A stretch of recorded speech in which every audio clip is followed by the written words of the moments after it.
Welcome back on the AM show. Before we get into our next conversation, let me tell you about the Energy Commission and the Ministry of Energy in collaboration with the Ghana Education Service and the Ghana TVET Service presenting the 5th edition of the Energy Commission Senior High School's Renewable Energy Challenge. Now, this challenge aims at developing the research skills of senior high school students and promoting technological innovation in renewable energy. Competing fiercely in this thrilling competition are the following schools: Obuasi SHTS, St. James Seminary SHS, Ola Girls SHS, Ahantaman Girls SHS, Bando SHS, and Dabokpa Technical Institute. Join us for the grand finale on Tuesday, the 8th of October 2024 at the Accra International Conference Center. It's going to be butu-butu. You can catch the live broadcast on Joy News at 9 a.m. And this event is proudly supported by the GIZ, Ashesi University, the French Development Agency, the VRA, and more. But this morning, there's been a lot of talk about 24-hour economy, and some of you, and maybe even those of us in the studio, have been scratching our heads about what it is, the viability of same, and if we went down that road, what it would mean for our economy. So implementing a 24-hour economy in Ghana could boost GDP, overall economic growth by increasing productivity, job creation, and revenue generation. But what could be the downsides? Would it impact all aspects of the economy? Well, this morning we have a conversation with our guest. He is an associate professor at the School of Business in Nairobi, Kenya, and he also is going to be talking to us about the 24-hour economy and its potential impact on Ghana's GDP. I'm pleased to give you Professor Jonathan Annan. Prof, good morning. Good morning, Ben. It's good having you in the studio. I see you came with a notebook. It appears there's a lot you have to share with us. Maybe if I have to refer to some facts. Okay. Data, yeah. But I hope the conversation is not going to be too scholarly. No. Yeah, professors, there sometimes you come into the studio and... Exactly. I don't want it to be like that at all. I don't want that. Okay. The fact that the name professor, we are not coming to talk about theories here. No, not at all. I don't want if you go theoretical, I'll push you into the practical area. Exactly, that is what I want. Well. Yes, that is what I want. But let me just ask you, just to situate your academic records. Where have you been? What have you done? Just briefly on that. So briefly, those watching us understand where you're coming. Exactly. Briefly, formally, I was at Kwame Nkrumah University of Science and Technology. I was former head of Department of Supply Chain and Information Systems. Then I was also the coordinator for PhD programs. Then I was a council member for West Africa Examination Council. And I'm currently also the council chair for Institute of Project Management Ghana. But this is prior to being appointed as associate professor at Strathmore University Business School. I'm the academic lead over there. I've also been an entrepreneur, and I have been doing well, and I like the fact that I've been sharing experiences in Kenya and Ghana. Briefly, this is what I'll say about myself. All right. Well, it's good you've put it so succinctly. So let's talk about this 24-hour brouhaha. Everyone is, there's been a lot of talk about it. Can you briefly explain from where you sit? What does this entire 24-hour economy mean to you? From my perspective, and generally what is happening in other countries, I see it is just working, businesses working throughout 24 hours, maybe in the day, 7 days in a week, throughout. And when that happens, we have extended working hours and then flexibility of working hours. You can decide to go in the morning shift, in the afternoon shift, or in the night shift. And that boosts productivity, increased job creation. And I believe if it is well implemented in Ghana, it will help boost up our economic viability in terms of GDP. How does this operate in practice? And here I'm asking for example, examples. You cannot speak about these things in a vacuum. So you can have a brilliant idea, but the devil is in the execution. How has this operated in reality? Let me give a practical example in Ghana here. I'm talking about extended hours. Let's take an organization like the Ghana Cocoa Board. Ghana Cocoa Board, they have been operating with stakeholders like the farmers produce the cocoa beans, the hauliers transport the bags of cocoa to the takeover centers. And this has been creating a lot of congestion at the takeover centers. They have LBCs, about 56 LBCs, licensed buying cocoa company. And what is happening at the moment is that Cocoa Board has to ensure that they have an allocation system for the LBCs. So these LBCs now will transport, they buy and transport the cocoa beans to the takeover centers. They have 3 takeover centers. We have the one in Kumasi, Kasi, Takrady, and Tema Port. What is happening is that when they transport the beans, because of the allocation system, and when they get there, at the peak season, peak periods from October to December, there's a lot of congestion. You see the trucks, they have long queues. Why? What is the cause of that? It is as a result of the gangs. When I say the gangs, they have a task force. They offload the bags of cocoa when the trucks get there. And they work only 8 hours, from 8 to 5 p.m. The staff also at the takeover centers also work within these 8 hours. And so in the situation, they are not able to evacuate, offload the bags of cocoa. It results in congestion. Long queues. Some of the trucks can be there for days, for weeks. And what can be done in this situation? Now, when we have the 24-hour economy, the workers, those who are offloading, the gangs, which I call them the task force, they can be working in the morning shift, in the afternoon shift, in the night shift, so that there is no stoppage in offloading the bags of cocoa. No. Then again, the staff also can also be working 24 hours, the morning, the afternoon, and the night shift. That means more manpower. How are they going to handle that? More recruitment? That is what is going to create the jobs, more recruitment, because the same person cannot work in the morning shift and come in the afternoon shift. So that will create a lot of jobs. You get more people, apart from the task, the gangs who are constituting the task force. You also have the staff of Cocoa Board at the takeover centers also being increased. And I think that's one example, and it's an interesting example you cite. Are there other areas you feel, and I'll want us to go outside, but before we do that, are there other areas you feel we can harness this, tap into this, as far as our own localized system is concerned? Very, very, very well. Why am I saying that? Let's go to the agri sector, the agro-processing industry. And permit me to give a very, very practical example from where I'm coming from.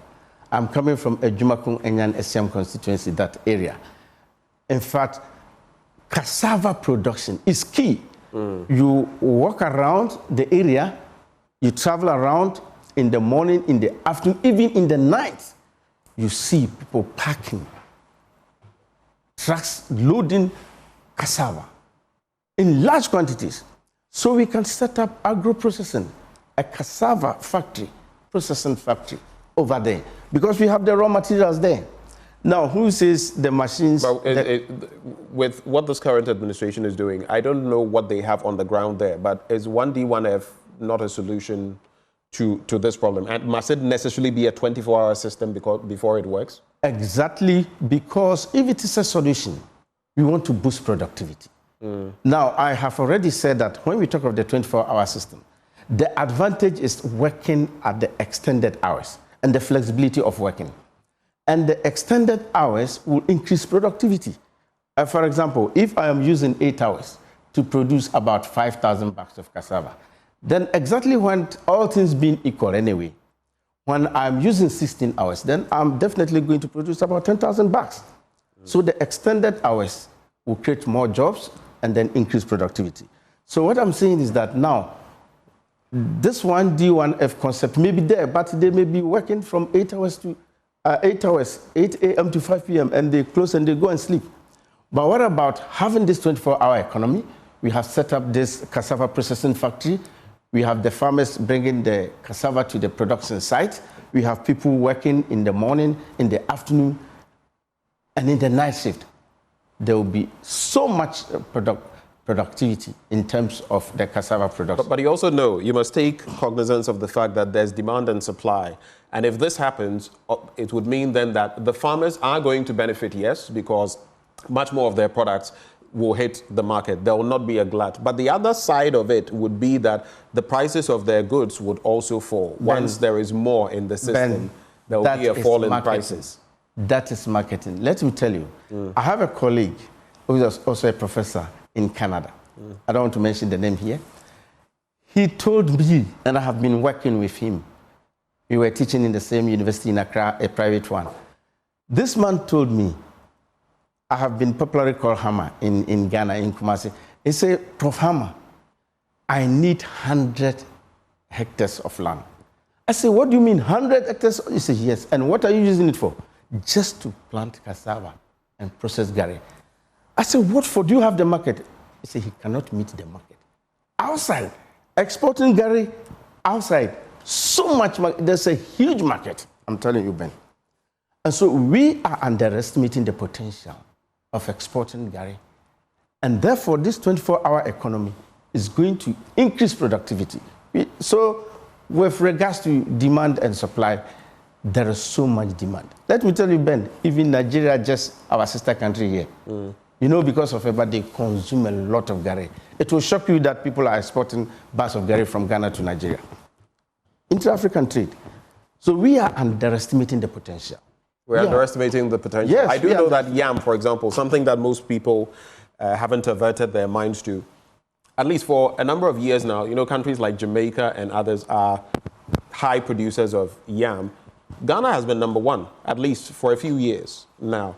I do not know, I do not have the statistics of about how much more we have invested in, for example, yam production and whether we could apply some of these principles. Exactly. But let's briefly, because when you talk about these things, sometimes it appears, okay, what are the examples we can latch on to? Let's go outside briefly before we come back to Ghana and the rest of Africa.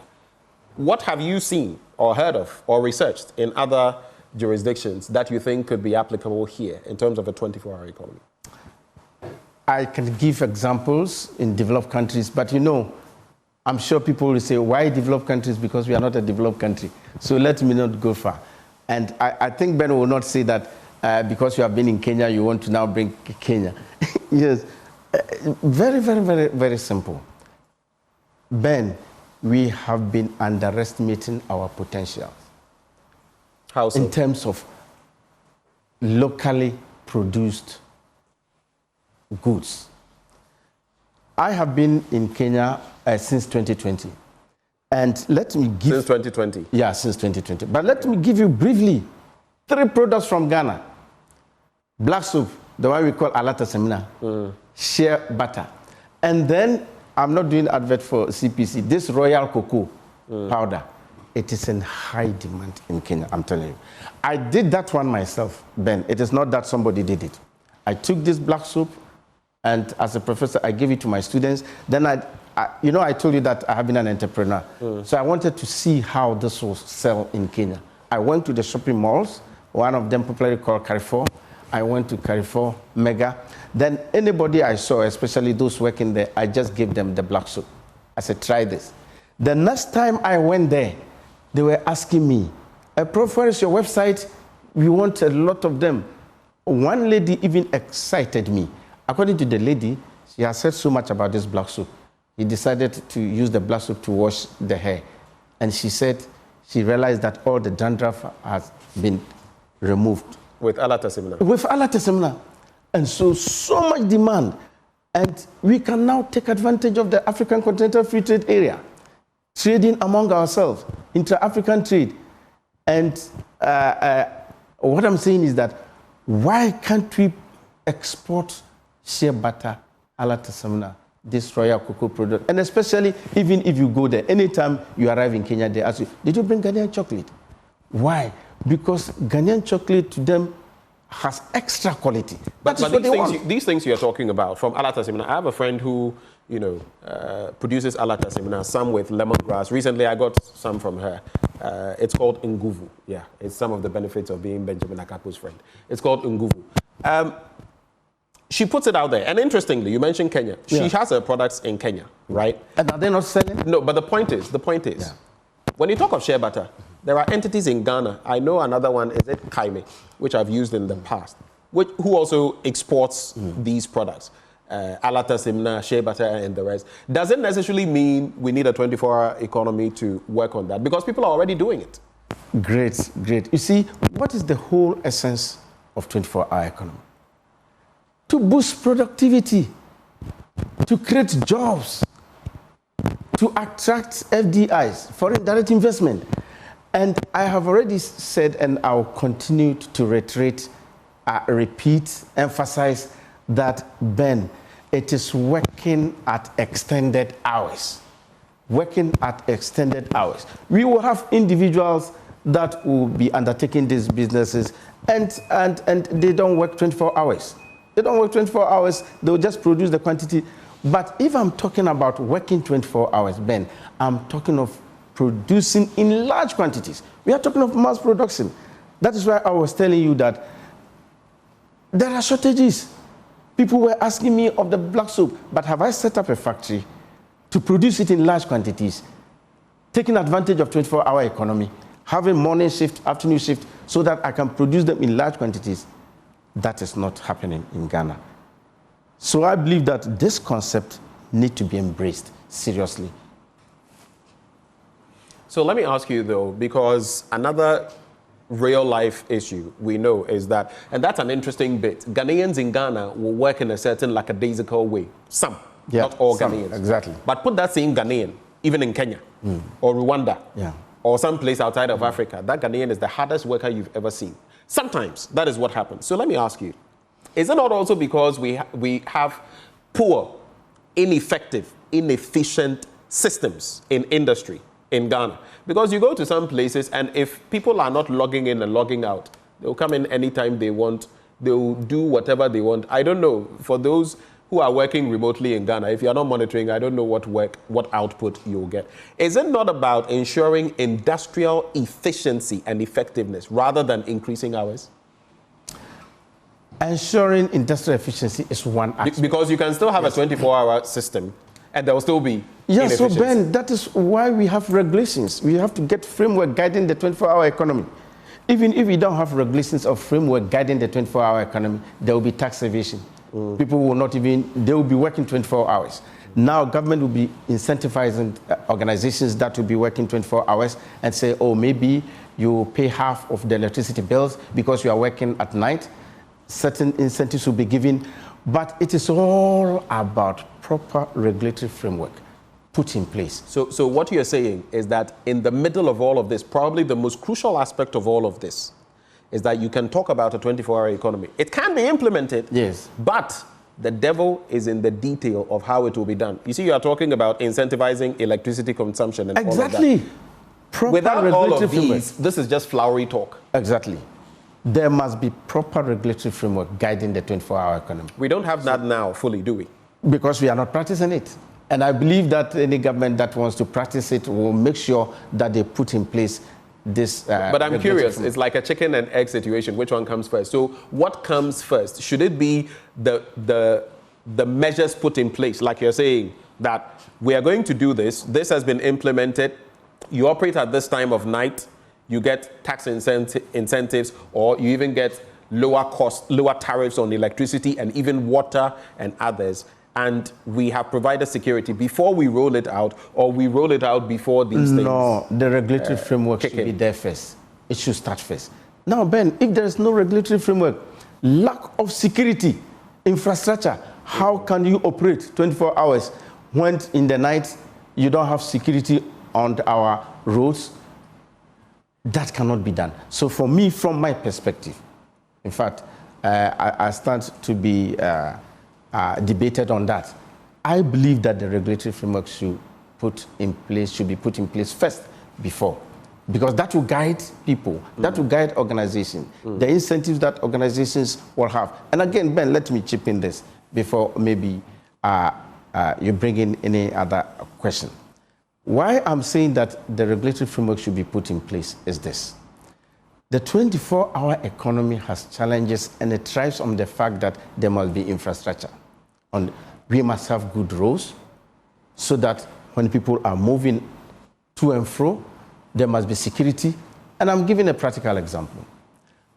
I one time had a problem And I called in the night in Accra, and I called on someone to assist. The person was living close by. The person also could not. So I didn't also bring my car to Accra, so the only option is now to call on Uber. That was about 3 a.m. I struggled. I don't want to mention where I was so in Accra. You had come from Kenya, you were not driving, yes. This person could not help you. So yes. you had to call on Uber. A ride-hailing service. Yeah. Right. Now, it took a long time. From 3 a.m., the rider arrived around getting to 4:35. Then that was the only option I had. And I said, oh, wow, if it had been in Kenya, I'll have this within 15 minutes. So when the guy came, I was mad. And I was telling the driver, why is it that it is difficult to have this? He said, master, and now okay. What you are telling me, look at where you are. Look at the road. There are not even street lights. And there are occasions that we have been coming here and we have been attacked by armed robbers. So how can I come? Even accessibility, the road to where you are is not a good one. And I was afraid because I cannot drive in darkness. Imagine. So that is what I'm trying to say, that there must be infrastructure put in place. But if we're talking infrastructure, then it would take a long time for us to even think about this, because you know the state of roads in Ghana. I mean, how many places have the good roads that would make people, there will be that free flow traffic even at night and all of that? How many parts of Ghana have roads? Even street lights. That is the same security reasons that we're That is why we are saying our governments should walk the talk. The rhetoric has been too much. We have to walk the talk. How much does it take even in Accra to make sure that our roads have been constructed? So much money that have been going into corruption. I think we could have saved them to construct roads. I'm telling you, because we have seen it elsewhere. Maybe I'll be mentioning one particular country and you say, why? But if I compare their road systems and that of Accra, I can say that we are lagging behind. We must walk the talk. Let me ask you, you've spoken about agric. You've mentioned cassava, cocoa, and all of that. You've spoken a bit about industry. If I were to pin you down and ask you which specific sectors, because I don't want to think you are trying to say that we can have a 24-hour economy in the whole of Ghana. No. I have not seen any place where I have seen cities. You can have a Tokyo, you can have a Sydney, you can have... Recently on the BBC, it's interesting we're having this conversation because they were talking about two cities that are doing, in fact, two countries that are doing amazing things with the 24-hour economy just a few days ago on the BBC. But I want to find out which are the sectors that you feel if Ghana decided we wanted to go this way would be the chief ones we should look at, a few of them. Yes. Now... You've mentioned agric, so it's fine. No, yes, I'm not talking about agric, but I will talk of the healthcare system. Healthcare system is even already having the 24-hour economy. I will talk about manufacturing. Yesterday I was at the UGMC, the University of Ghana Medical Center, throughout the day, in fact, and they have a system that I was so impressed. I've been going there for a few weeks now. Yeah, UGMC. You log in, you log out. The population of staff is huge, and yes, there are people who have the night. In fact, they have some hostels for some of the staff, but not all of them. Yeah. So some truncate. So some are operating this already. Exactly. Yeah. So the healthcare system is a very good sector. And then we can talk of the tourism sector. The tourism sector can be operated 24/7. Now, unfortunately for us, tourism, yes. Go to Kenya and see how the tourism sector is booming and is contributing so much to GDP. But unfortunately for us, I think we have a problem. Our environment. We have destroyed our environment. We don't have any animals for foreigners to come and see. We are only relying on some few areas, maybe waterfalls, and then maybe also the hotel industry. But tourism is a sector we have to look at. You have people coming into the country day and night, and you have hotels operating day and night. Again, also, another sector I think we have to look at seriously is the fact that the service sector. When I talk of the service sector, the banking facilities. When I talk of the restaurants, the retail shops. In fact, in the night, you can go out to any restaurant around 3 a.m., 4 a.m., and these all contribute, the eateries. So these are all sectors that are very, very, very important for us to look at. So this is what, briefly, I will say. If you had to estimate, and you've mentioned Kenya and all that, what would be your estimation as an academic on what benefits, let's say within a period of 1 to 5 years, Ghana could glean in terms of our GDP growth? And do you think it's something that any administration could stand up and say, okay, today we're implementing it, or must all of these things you're saying, the roads and the security, be put in place? How long will it take before this can be executed? Great. First, let me cite examples of countries that have increased GDP with regards to the 24-hour economy. I'll talk of the United States of America, but you are right. Let me bring this in. Let me digress a little bit.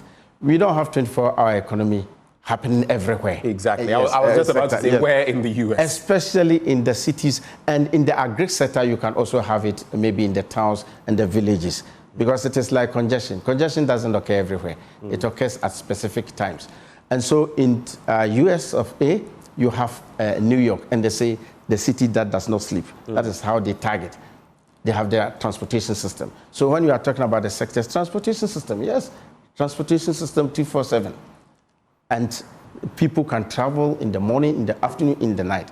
So in US, their contribution of 24-hour economy to GDP is between 7 to 10%. Now, 7 to 10% yeah, of 7 GDP. to 10% of GDP, yeah. In the US, you are looking at a GDP of anywhere north of $15 trillion. Yeah. So 10 to 15% of that would be what? Let's say... Which is quite great. About $2 trillion? Yeah. That's what you're saying? Which is quite, yeah. 7 to 10%. Now, when you talk of Germany, Germany is about 4 to 6% in terms of GDP. UK is about 6%. It's usually a range. UK is about 4 to 6% in terms of GDP. Hong Kong is also between 3 to 7% in terms of GDP. So you see, all these countries are contributing to GDP with regards to 24-hour economic concept. And so when it comes to Africa here, because we have not been doing that, we can look at our sectors, we can look at the various sectors in the economy in terms of the primary sector, the secondary sector, the tertiary sector. And you know, the market output from all these sectors, the primary sector, the secondary, the tertiary, will give us the gross domestic consolidation. Consolidation of that. The aggregation will give us the GDP. So I believe in Ghana, for now, I don't have a model to be able to estimate it now, because it's something we are going to practice. But definitely, I believe that if you embrace the concept, we can now be able to project an estimate to say that, oh, in terms of GDP, maybe Ghana also can contribute economically by maybe some percentage. Yeah. You know, talking about this, do you know what it brings to mind? The African Continental Free Trade Area. Because then you ask yourself, if we're going to maximize a 24-hour economy, maybe we should be thinking continentally. Yeah. My problem, though, is if you look at even the sub-regional economic bodies, take ECOWAS, for example, which is now hemorrhaging states because Burkina Faso and the rest are also saying, you know what, we are no longer part of this. This creates impediments. But even when they were a part of it, how would you say ECOWAS, for example, had fared as an economic community? You can look at the SADC, the Southern African SADC, Development and Corporation, and how it has worked. So would we not be overshooting it? Because even the sub-regional bodies have not lived up to expectation. So if you look at the African Continental Free Trade Area, how can it feed into this, especially when the sub-bodies are not even living up to expectation? Great. Ben, what I would say is that this whole idea, concept of African Continental Free Trade Area after, is a great concept, because I should say our first president of Ghana, Dr. Kwame Nkrumah, the late Dr. Kwame Nkrumah, spoke about this. He was talking about one African market before the European Union. He was talking about one African Union. And then the European Union has not even decided and spoken about it. So it is a great concept that if it is well implemented, and I believe it is well being implemented at the moment, it is going to connect about 1.3 billion people. It is going to create, in terms of GDP, a combined GDP of $3.4 trillion. So this is a great concept. And some quick facts with regards to the African Continental Free Trade Area is talking about the fact that about 30 million people will now be removed from extreme poverty from Africa. 30 million? Yeah, 30 million. In Africa? Extreme. Qualified extreme poverty. I'm interested in that because so far the AfCFTA hasn't even taken off in Africa. We have the Secretariat Ben, here. it has taken off. Ben, okay, so let me put it this way. I can give you examples. Ghana has not taken off when it comes to the AfCFTA. We have the Secretariat here, but Ben, currently not much is going into. We have 9 countries that have taken off. Kenya is an example. South Africa is an example. Kenya exported, led by... Kenya is doing well. Yeah, 1,000 car batteries, and they have also exported tea bags. It is now up to Ghana also to, do same. You see, so 9 African countries, and I think we have to start from somewhere. So it has taken off.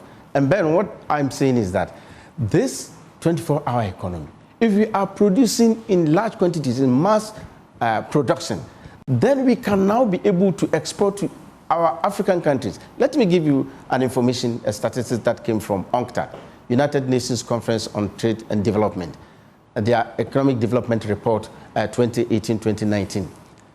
The report says that intra-African trade, averagely only 16% goes on. Trading among ourselves. But interestingly, look at trading with Europe, about 66%, Asia about 50-something%, even Oceania about 9%. You see, so why are we not trading among ourselves? Why are we giving the market somewhere? And the AfCFTA is the solution. And the AfCFTA is the solution. We have to trade among ourselves. That will create jobs. That will bring industrialization. More people will get opportunity. How does the 24-hour economy feed into this? Ben, I have said it and said it and said it. You are operating under extended hours. Operating under extended hours, and you have flexibility of working hours. So with the extended hours, you are going to increase productivity with the extended hours, and that will result into mass production. Now, when we have produced in large quantities, we now have the opportunity to export to our African countries. And definitely, because of the guided trade measures, it will create a seamless, trade. We'll be right back. We have to take a short breather. We'll be back into the studio to continue this conversation on the 24-hour economy with Professor Jonathan Annan. Do stay. We'll be right back. All right, so we're back in the studio with Professor Jonathan Annan. We had to take that little break. He's Associate Professor, School of Business in Nairobi, Kenya. He's sharing his thoughts with us on the 24-hour economy, and we wove in the bit about the African Continental Free Trade area. So you're saying that AfCFTA coupled with a 24-hour economy would actually lead to job creation, better the standard of living. You were talking a short while ago about 30 million or so Africans that could be drawn out of extreme poverty. And also, Ben, by 2025, some of the quick facts about AfCFTA is that we a combined GDP of about 450 billion. Yeah, so this is great. This is very, very, very great. What do you think could frustrate this initiative? What do you think could be the challenges as far as the AfCFTA is concerned, and even harnessing the 24-hour economy as you speak of? Great. Now, this is coming from the regional trade agreements going on. For example, let's look at ECOWAS. Let's look at SADC, EAC. Now, they have their own frameworks, you see. And now doing away with that and going by the guidelines and the framework of AfCFTA has been a challenge.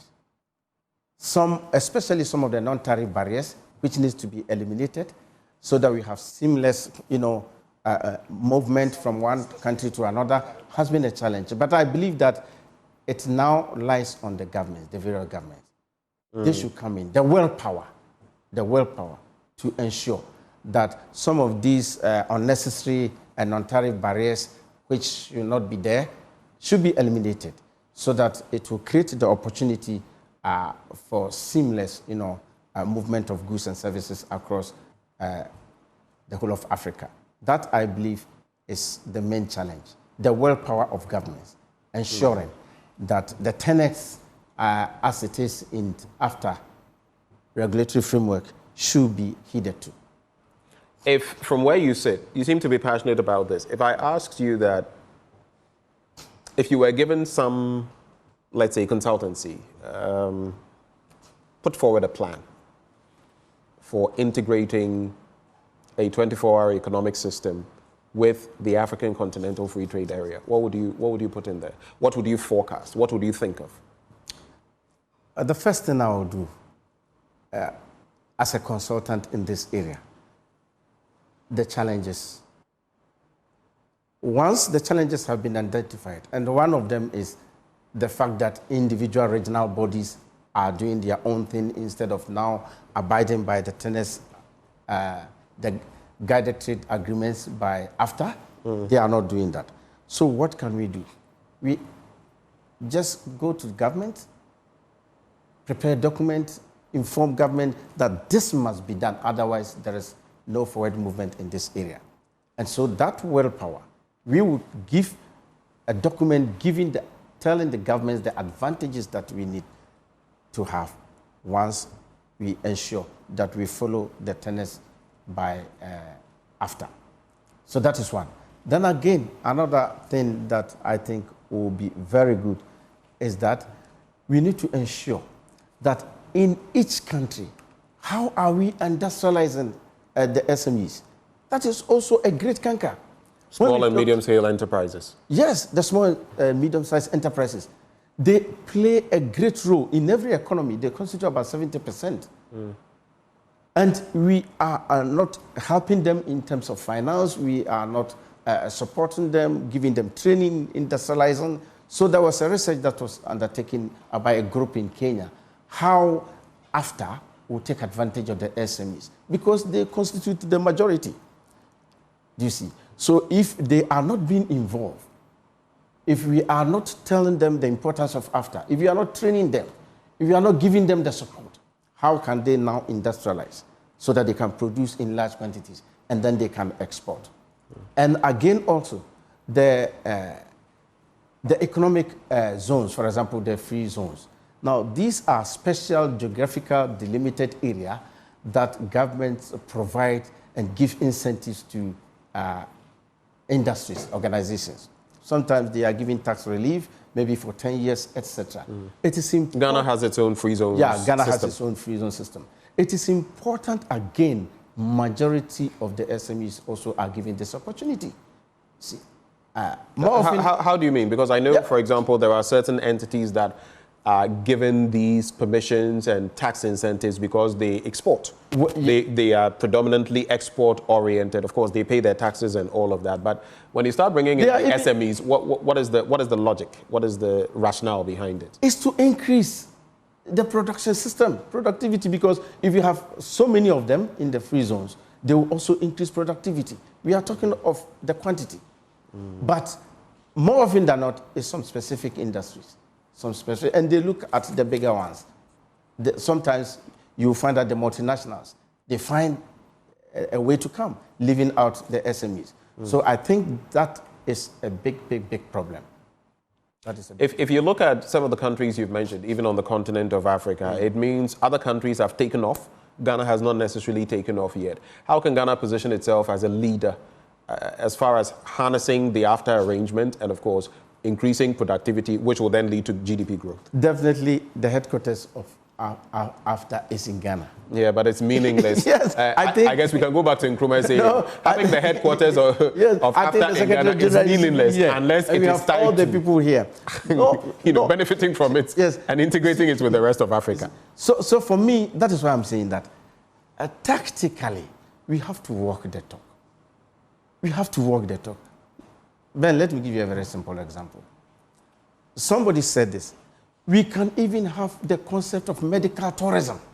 What do I mean? But we are doing a bit of that already.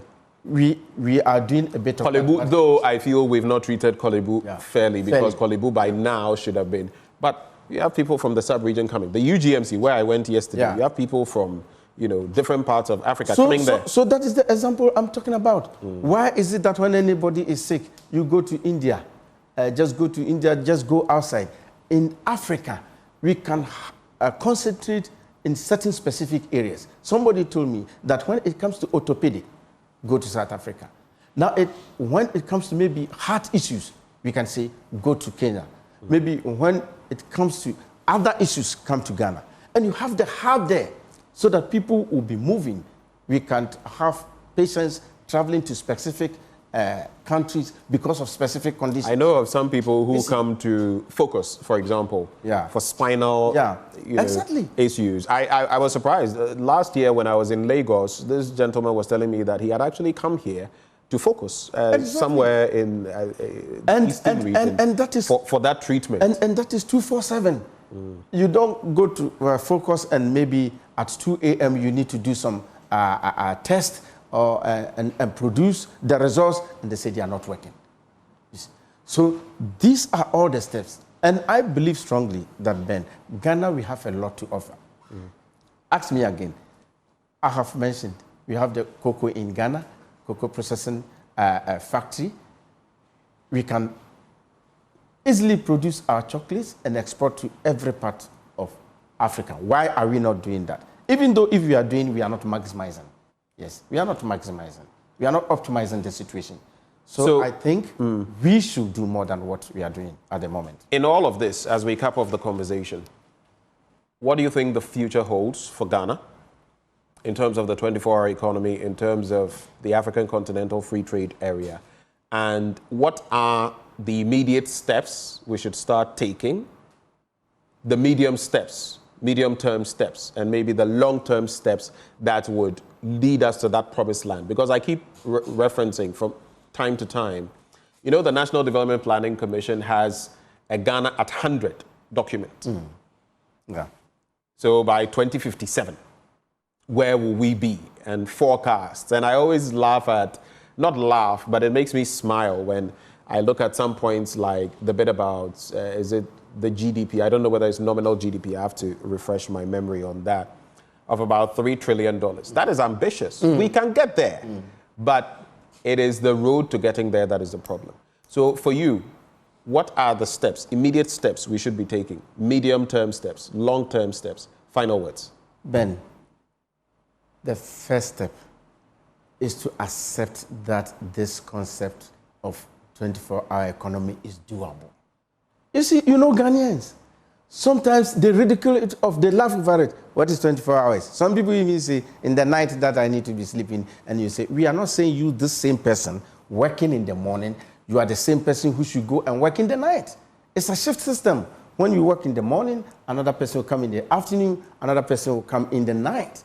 You see, so this concept is doable. I've given you examples of countries and the contribution to GDP. So why is it that it is not doable? It will not be doable in Ghana. My first step is accept it, embrace it. Let us believe, let us accept it. Now, Ben, let me give you a very simple example before I go to the other steps.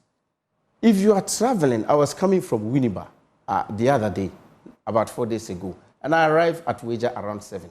You see all the cars coming in one direction, coming to Accra, the city center. When it is around 5 p.m., 6, all of them going in the other area. It means in the night, there is no activity in the city. A country without 24-hour economy, Ben, excuse my word, is a dead country. I am passionate about this. It's a dead country. We must embrace it, the concept. Because if you ridicule it off, if you laugh over it, people think that, oh, there is nothing in it. And that is the first step. It is doable. We have given other examples. And I've given you the sectors. I say retail and commerce, tourism, hospitality, transport and logistics, health services, the financial services, technology, energy utilities, security, and law enforcement. They are all in the 24-hour economy. The next ECG, for example, I think it has integrated very well as far as that is concerned, because you can now, because of the app, you can purchase electricity at any point. Though you may not necessarily, I don't know about, I've not tried this, maybe at night or at dawn, calling the call center. No. But I do know that you can purchase credits at any time. So you can say that some sectors of the economy, you mentioned energy, that's what drew my attention to it, have started in some way to execute this already. Yeah, and that is why I was talking about technology and IT. Again, Ben, we must try to go cashless society. Cashless? Cashless. To have seamless payments. Now, we have mobile money interoperability. You can shoot your mobile money from your mobile money account into your bank account. Yes, in some instances, it's going to someone else. There are charges and all that. In terms of percentage, what sector of the economy are using mobile money? I can just compare, pardon me, overuse of Kenya. Are you going to tell me about M-Pesa and all of this? Yes, because when I had been in Kenya, scarcely did I even hold cash. Because you can use the M-Pesa everywhere. We have these women who sell tomatoes, we call them mama burgers. One day I was shocked. I was in another town called Eldoret, and I decided to buy oranges from a woman selling oranges. And I went to the woman. And then after telling me the amount, I said, hey, this one, will the woman be using M-Pesa? He said, yes, I'm using M-Pesa. Send it to this number. Now I'm asking you, Ben, when you go to the market, go to Makola market and go to the women who are selling cassava and the rest and see who will accept mobile money if it is not cash. But some of them do. Maybe few. No, to be fair, because there are times I bought things in traffic.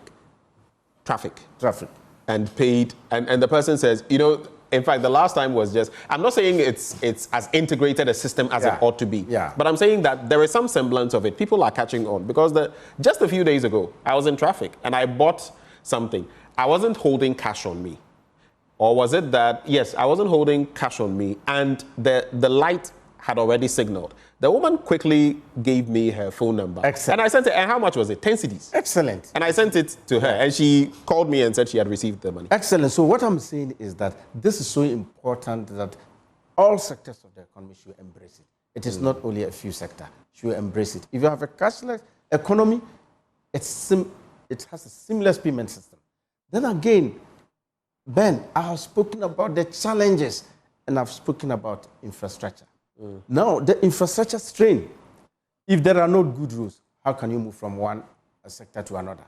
And then security, how can you travel in the night to do business? I'm going to a restaurant with my car and armed robbers attack me. So security is key. Then again, Ben, when I'm talking of transportation, governments should be serious with this idea of 24-hour economy and construct highways. Look at Kumasi to Accra. Ben, give me a minute. Let me talk about this. We don't have ordinary roads like the highways. Initially, when you are creating corridors are routes. When you are creating corridors, you begin with the roads. But the corridors now graduate from ordinary road corridors to what we call economic corridors. What is an economic corridor?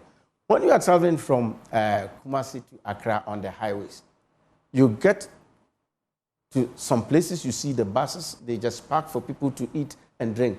You have a lot of restaurants around, you have businesses around.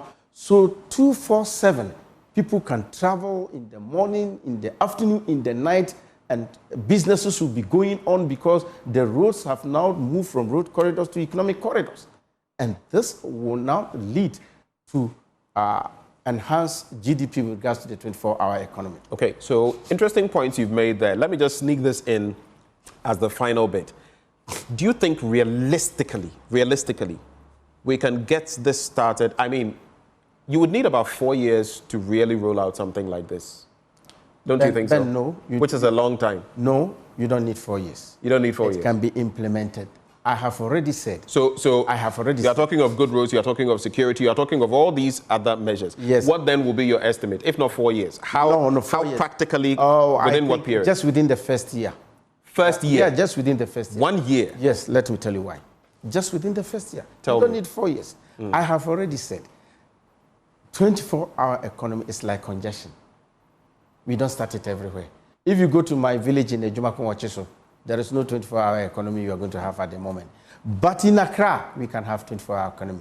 Maybe Tema, we can have 24-hour. So we'll be selective. We can, just as you said, that certain cities. Now, if you go to US, everybody talks of New York. So why can't we select Accra? Okay, maybe so let's name them. You are thinking where it can be implemented within the first year? We can have Accra, Kumasi? Kumasi, Accra, Takrade. We can start there because we have the infrastructure, we have roads. Even if it is not the best, at least we have them there. We have good electricity, internet facility, all that. And we have the hospitals, right. We have the hotels, etc. We can begin from there. Then in the subsequent years, we can go to agro-processing. So that now we can go to the villages and establish, for example, tomato factories, gari factories, where the villagers, also the farmers can now produce the crops, and then the machines can be working in the night. So we must be selective. Okay. And select the areas and begin.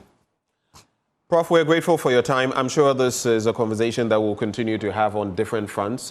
People have different opinions on this matter, but the one who joined us for this conversation, Professor Jonathan Annan, he is Associate Professor, School of Business, Nairobi, Kenya. But of course, he's a son of the soil. Yes, thank you, Prof. And my university is Strathmore University Business. Strathmore University. Kindly mention that for me. Well, you've just mentioned it. You've just mentioned University it. Business. Anyway.